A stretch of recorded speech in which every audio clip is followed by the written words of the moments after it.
bi xaymaa na ko. xam nañu ban valeur la. pour les 9 mois à venir ministère du commerce ak ministère des finances dañu xaymaa lan la ñu war a dindi ci subvention. donc anticiper ngeen ci loolu. bien sûr. bien sûr.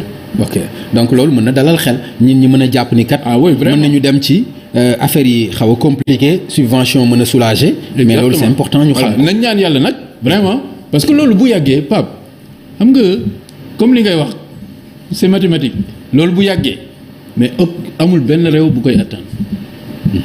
bu yàggee nañ ñaan yàlla mu bañ a yàgg.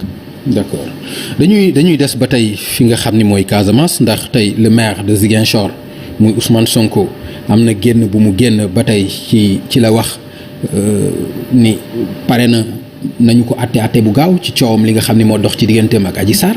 nañ ko atte sonn na ci dem di signer à chaque fois nekk ci sous contrôle judiciaire et puis dootul dem signer ti pare na ci.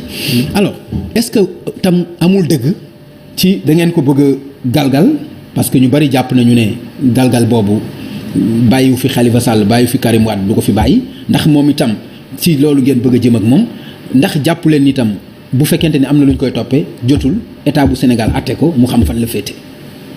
non xam nga comme ni nga waxee li ma gëm mooy problème boobu maanaam c'est un problème diggante ñaari sénégalais ci république nag problème bool bu mel noonu. mais pas n'importe quel sénégalais aussi. non en tout cas. non pas n'importe quel sénégalais. mais devant la ñaari sénégalais non xoolal non. ci kanamu justice non loolu kenn weddi wu ko. non xaaral rek ci kanamu justice. ñaari sénégalais la. waaw bàyyil ma pare. waaw comme que ci république lañ nekk ala kulli aali il faut que mu mujj ci àtte gis ma beneen issue lu dul àtte ñu àtte xam fan la dëgg bi féete maintenant justice du man maa leen wax suba lay am rendez-vous wala ginnaaw suba mais c'est sûr que il faut que ñu àtte li ci des nag mooy Sénégal dañ fi am loi muy Pape muy Moussa nga nekk député wala nga bañ a nekk député nga nekk maire wala nga bañ a nekk maire loi yi ñëpp lañ fi nekkal te dama bëgg a ñëpp respecté ko parce que mënoo jóg nga ne complot politique la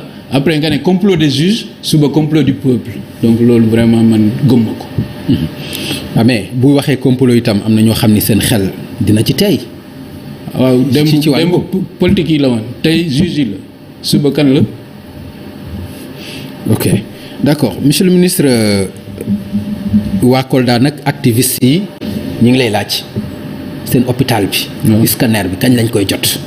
waaw loolu moom vraiment ñoom bëgg nañ ci am lu leer ci loolu. waaw man de li ma xam. waaw scanner bi chaque jour chaque mercredi dama koy laaj sama naataango mu jox ma ci information li ma wax tey mooy scanner bi xam nga dañ ko commandé woon yàgg na que scanner bi léegi mu ngi ñëw mu ngi ci bateau gëm nañ ni fii ba fin du mois scanner bi dina egg. man ma wax monsieur le ministre ci télévision ngay wax fii ak fin du mois dafa yàggatul c'est-à-dire askanu Kolda ñi ngi lay suivre. est-ce que par exemple mën nga leen wax lu leer. imaginez fii ak fin du mois loolu wax loo xam ne. non loolu nga ma wax. fii ak fin du mois scanner bi dina. non nee na au plus tard fin du mois mais man mënu ma wax loo xam ne passé na sama naataango ministre de la santé parce que moom moo yor dossier boobu moo ko commandé donc li mu ma wax loolu laa mën a wax te gëm nañ ni scanner bi man maa gën a yàkkamti parce que ñu bari nag bu ñu amee problème pour war a yóbbu scanner fenn man la ñuy woo donc man maa gën a yàkkamti. mais am nga ci yaakaar ni d'ici fin du mois. waaw am na man sama collègue bu ma ko waxee am naa ci yaakaar bu baax a baax. d'accord loolu je pense que ñi nga xam ni loolu yàgg na nekk seen xeex. seen xel waaw ñun ñëpp ñu ngi xaar vraiment te yelloo nañ ko bëgg nañ ko war nañ ko am. d'accord monsieur le ministre beneen doléance la ñii ay tool la ñu yor Xelkom dañu ne njéeréer yi. waaw ñu ngi leen di jaaxal foofu. gisuñu benn soutien boo xam ne def nga ko fa. dafa mel ni sax yëgoo ko dafa mel ni yëgoo li xew alors que ñoom daanaka lu ñu am ci bay lañ ko def.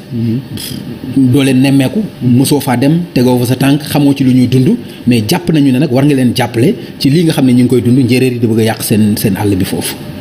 waaw damay déggal ni problème njéeréer am na foofu mais li ma la mën a wax mooy yéeg naa ko ku la wax ne yéeguma ko comprendre mais man yéeg naa ko ñi ma fa wax sax dañoo bari. yéeg naa ko non attends yéeg naa ko bi ma ko yéegee dama instruire directeur de la protection des végétaux mu dem seeti ci li mu wax te gëm naa ko dem na parce que woon na ma photo bu mu demee foofu dañoo photographier foofu yëpp li ñu jot def ak li des parce que démb waxaat nañu ma ko ma ne ko foo ci toll mu explique ma problème bu mu am loolu moo tax beneen mënu ko régler man léegi wax naa ko fii ba temps yii di ñëw. non waxuñu temps yi di ñëw. non monsieur le ministre non xool non xam nga DPV. mais non monsieur le ministre. xam nga par exemple. sa collègue ministre de la santé. dafa la wax lu leer. nga dégg ko d'ici fin du mois ce scanner dina ñëw Kolda. dama bëgg ñi nga xam ne ñooy wax xel. comme ni la DPV nga wax leen nan ngay régler seen problème bi nga xam ne ñu ngi koy dund. man li ma jaaxal ñu ne gis ñu fa kenn mais directeur DPV dañ fa yóbbu ay unité ñu photo ko. ñu ne ma photo daf ko régler. non je veux dire ñu photo li ñuy def yónni ma ko.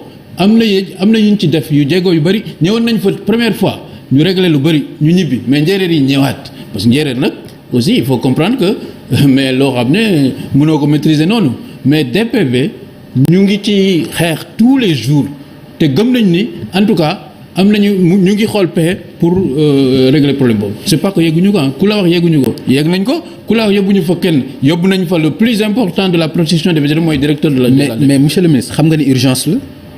non ça je suis d'accord mais urgence bi ñu ngi koy traiter c'est-à-dire que loolu c'est un problème qui est récurrent hein njéeréer yi moom côté boobu mais aussi il y avait des moments où la DPV dañu amoon problème pour traiter ko parce que suivant xam nga léegi nekkatuñ ci nawet.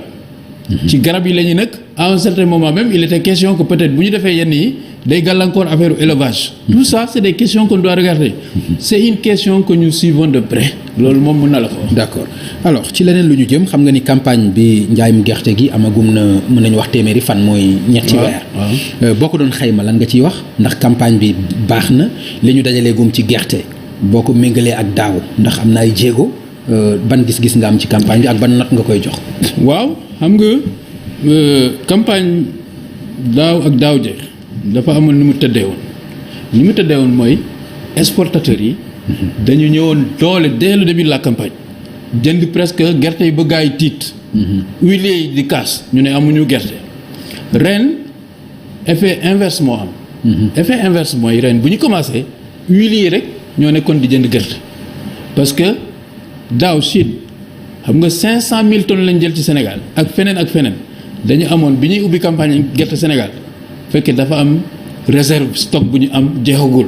donc yàkkamtiwuñu prix bi maanaam xaw a néew foofu ba ñii nekk fii bu ñu jëndee bu ñu ko yóbbee foofu presque du ñu am bénéfice président de la République bu mu yeggee loolu mu ne ma man ak ministère des finances dindi leen taxe ci bi ñu tegoon ci exportation bi nga xam ne dikkal na ministère des finances daaw 9 milliards ñu ne nañ ko dindi pour rendre compétitif exportateurs yi ñu mën a jënd gerte yi parce que campagne bi mu ngi commencé woon yeex donc ren li ñu mën a wax mooy maanaam ay Sonacos ak ñooñam ak ñeneen. Sonacos def na ci ay jéego ren par rapport ak daaw. voilà c'est-à-dire que ren.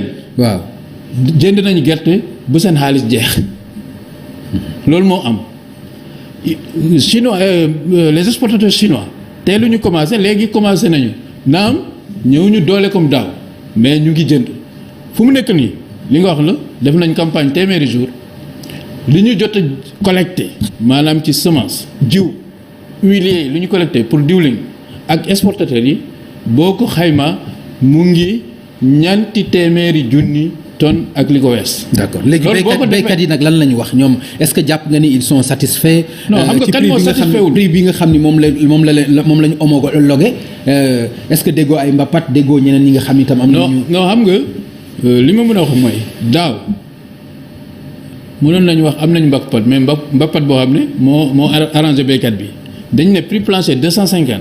gars yi di ko jënd 350. ren nag amoon na temps bi exportateurs yi ñëwul. gars yi commencé naan am na ñu koy jënd 240 ba 225. mais loolu ñun dañ ci jóg nee leen en tout cas arrêté mi ngi fi boo xam ne maa ko signé ak sama naataango commerce ku ñu gis ne ngay jënd lu néew 250 yoon mën a dal ci kaw. donc taxu koo bari. d'accord donc loolu moo tax ren. li ñu jënd gerte yi maanaam ci prix plancher bi la mooy 250 mais gis nga 2 ans ci ginnaaw wala 3 ans ci ginnaaw gerte ñu ngi doon jaay kilo bi 160 président Macky Sall moo indi prix plancher 250 donc 250 gëm nañ ni béykat bi xam na ni prix bu baax la te boo jëlee 400 000 tonnes nga valoriser ko 250 francs ça veut dire que monde rural heure bi jot nañu 110 milliards ak li ko topp ak li ko wees. léegi monsieur le ministre mënuñu bañ a wax nag ci autosuffisance. parce que am na ci ay appui ci président joxe woon muy ci wàllu ceeb mu ci wàllu leneen ak leneen fan lañ ci toll.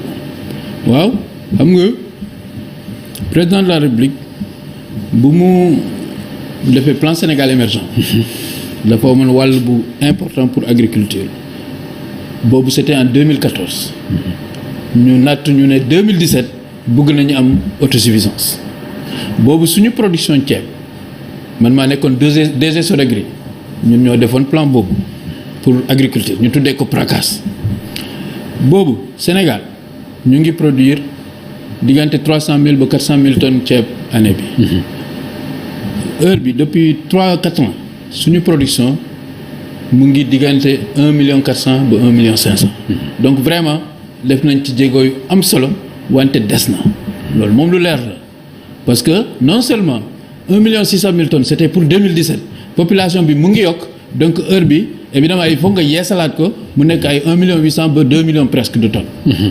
léegi président de la République lu mu wax mooy gis na ni def nañ jéego yu bëri dugal na ci matériel dugal na ci moissonneuse plus de 100 moissonneuses ba ren jënd nañu avion pour mun a xeex hélicoptère pour mun a xeex picc yi nga xam ne Mauritanie moo ñu doon abal avant président mu ne ma jëlal sa budget 1 milliard nga wut hélicoptère jënd nañ ko ñu ngi aussi jëfandikoo ay drone te ren loolu moo tax pression aviaire bu ñu doon am ba yàq ceeb bi wàññeeku na bu baax a baax loolu yëpp bugg nañ léegi nag SAED bu mu demee Matam ci conseil bu ministre délocalisé bu Matam dafa jox instruction pour que SAED ñu réorganiser ko maanaam jéego yi ñuy def Waalo ñu yóbbu ko Podor foo xam ne am nañu suuf bu dul jeex kenn aménagé wu ko ñu yóbbu ko Matam ba Kanel ba Bakel.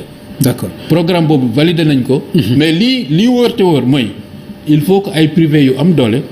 dugg ci mbayum ceeb bi parce que agriculture familiale kese def na jéego mais pour atteindre autosuffisance dafay xaw a métti. d'accord mais est-ce que ñi nga xam ne ay privé lañu itam bu ñu ci fas yéenee dugg est-ce que dina yomb accompagnement état ndax soo xoolee budget agriculture daanaka mi ngi toll ci 70 milliards moyen la woon sax su ma juumul 10 milliards président teg ko ci.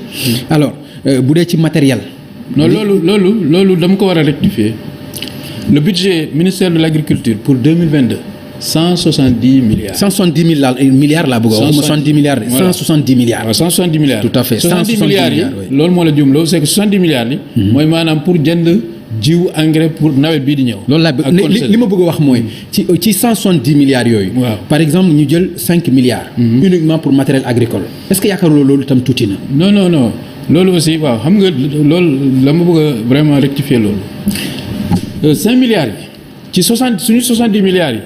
loolu pour jënd engrais jël nañ fa 5 milliards pour affaire protection des végétaux DPV ak 3 milliards seulement d'ailleurs pour petit matériel maanaam ay semoir ay houssines président de la République programme yi mu teg pour matériel lourd bokkul ak loolu déjà ci programme yooyu avec la direction de la modernisation loolu moo tax suñu ministère ñu tuddee ko léegi ministère de l'agriculture et de l'équipement rural dugal na presque 2000 tracteurs ak 100 moissonneuses depuis PSE bi bu mu commencé léegi mais 31 décembre dafa ne daf ñu laaj ñu teg programme boo xam ne 700 tracteurs dañ ko war a indi ak 50 moissonneuses yu bees programme boobu projet de contrat bi jeex na mu ngi DCMP gëm nañ ni dinañ ko signer fii ba une semaine ñu tàmbali ko peut-être premier tracteur yooyu ci 700 yi dinañ commencer ñëw avant loolu c'est 130 millions d'euros. d'accord donc bokkul vraiment ak. ok alors Île à Morphil ñoom ay béykat lañu ñoom li ñu wax itam mooy seen ministre vraiment duñ ko gis te ñoom ay béykat yu mag lañu ñoom lan nga leen di wax. non xam nga ministre de l'agriculture nag. waaw mënul xam nga daaw. waaw. xëy na xaw ma nag dañ ko gëm parce que scientifique nga peut-être Google si sama iPhone ñu ne ministre man def naa 1,7 tour du monde ministre de l'agriculture te xam nga mbas lañ nekkoon demuma benn yoon laa dem France benn aller-retour donc li ci des yëpp ci biir Sénégal laa ko def hivernage boo xooloon télé yi man maa fees télé bi parce que dama dem ci département yëpp quasiment mais nag c'est vrai am na ñoo xam ne waa Louga kaas nañ ñu ne musuma fa dem. am na benn département bu kaas loolu ba Daaru Musti xaw ma am na waa peut-être Île à Morphil mais yàggul dem naa Ndioum Kivet Ndioum dem naa fa Kivet Aéré Lao defe naa dem naa fa. ak yeneen ak yeneen fi nga demul. waaw mais fi nga demul te nga war fa dem xam nga c'est vrai Île à Morphil ñoom itam mais ay béykat yu mag lañu. ñoom loolu laa la bëgg a wax. waaw li ma sama mbébét mooy fu béykat nekk ma egg fa maa ngi ci 3 ans laa nekk ministre bu ci yàlla àndee maa ngi ciy continuer bëgg naa béykat fu mu nekk ci Sénégal ma dem seeti la. d'accord jiw wi ren béykat yi lan lañ ci mën a xaar. ci dama ciy profité. waaw jiw di nuyu vraiment béykat yi. d'accord rawatina. suñu kilifa diine yi nga xam ne vraiment agriculture bu ñu koy wax il faut ñu tudd leen. d'accord et ci comme que président dafa validé sama budget 70 milliards maa ngi leen di ñaan ñu ñaanal. 170 milliards. non.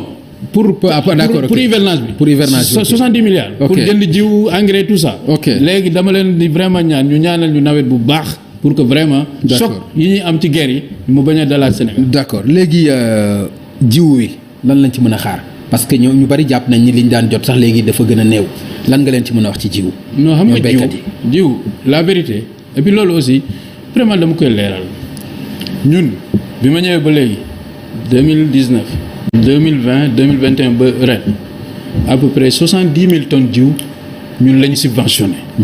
xam nga subvention. li ko taxoon jóg mooy dimbali béykat yu néew doole yi. maanaam nga am fukki sac nga jaay lépp bokkul ak koo xam ne day am ñaari téeméeri sac. mooy subvention bi mooy li fi Moustapha Cissé Lo doon wax kon ci niñ ko doon séddalee. di ko joxe nu leen neex ci seen biir. moo loolu moo ko wax. waaw loolu laa lay wax ni mooy 70 000 tonnes yooyu ngay wax noonu. mooy yi nga xam ni moom la doon wax subvention bi nga xam moo war a dem ci béykat yu néew doole yi. mooy dem ci ñi nga xam ni ñooy borom barke yi ñi am xaalis nga xam ni ñooñu amuñu benn problème ñu jox leen ay quota jox leen ko ñu dem. waaw bàyyil ma expliquer ñun nañ lañ koy defee. ok ñun 70 000 tonnes yi 50 000 yi ay semences certifiées la semences certifiées yooyu dañ koy yóbbu commission maanaam dañuy wax ñi koy yóbbu ñu yóbbu ko par exemple maanaam gaaya wala mbadaxul boo ko yóbbee foofu. dafa am commission bi xam nga kan moo ko jiite sous-préfet wu arrondissement bi xam nga kan mooy adjoint maire gox bi léegi man am naa fa représentant mooy SDDR mu am représentant jeune femme et cetera noonu la commission bi tëddee commission boobu elle est indépendante nu ñu koy seddalee foofu ñun duñ ko fekkee dañuy defal rapport mais man bi ma ñëwee ba léegi en tout cas maanaam 2020. saaga nañ ma lu bari ci fii ci presse bi lu tax dama wàññi woon quota ay gros producteurs annulé 33 agréments d'opérateurs parce que yóbbuñu jiw bi à temps donc loolu def naa ko man loolu laa mën. d'accord jërëjëf monsieur le ministre bu fekkee am nga looy tàggoo ma bàyyi la nga def sa message. jërëjëf Pape maa ngi lay gërëm di la sant. jërëjëf. ci invitation bi c'était la première fois ma ñëw sa émission yàgg naa fi seetaan nag comme ni mu la ko waxee. muy émission boo xam ne defe naa sénégalais yu bari dañ koy suivre comme faram-fàcce la tudd. gëm naa ni jéem nañu faram-fàcce affaire yi ba ñëpp dégg ko li may wax mooy comme ni ma ko waxee président Macky Sall validé na sama budget 70 milliards li ci des mooy ñu góorgóorlu ministère de l'agriculture dina fexe ba mois de mai mois de juin engrais li ñu daloon ba daaw en principe du ñu dal xam nga lu tax parce que dañu waxtaanoon ak UCS ba léegi déjà togg nañu 40 000 tonnes NPK di ko denc te gëm nañ ni loolu pour hivernage dinañ doy urée tamit maanaam on avait tout importé donc ñu ngi préparer nawet bi préparation bu am maanaa parce que quand le monde est en guerre mbay moo ñu war a permettre ñu mën a résilient ñu mën a résister. béy lu baax béy lu bëri ñu ngi ñaan sénégalais yi une mobilisation générale.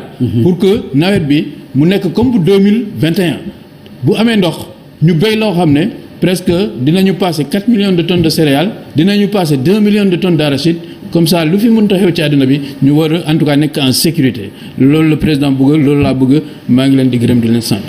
jërëjëf ministre Moussa Baldé ñu fàttali ni moom la ñu dénk wàllu agriculture ak équipement rural mu nekk itam président conseil départemental bu Kolda bari na ay ndombo tànk vraiment yoo xam ni am na ko moom professeur Moussa Baldé moo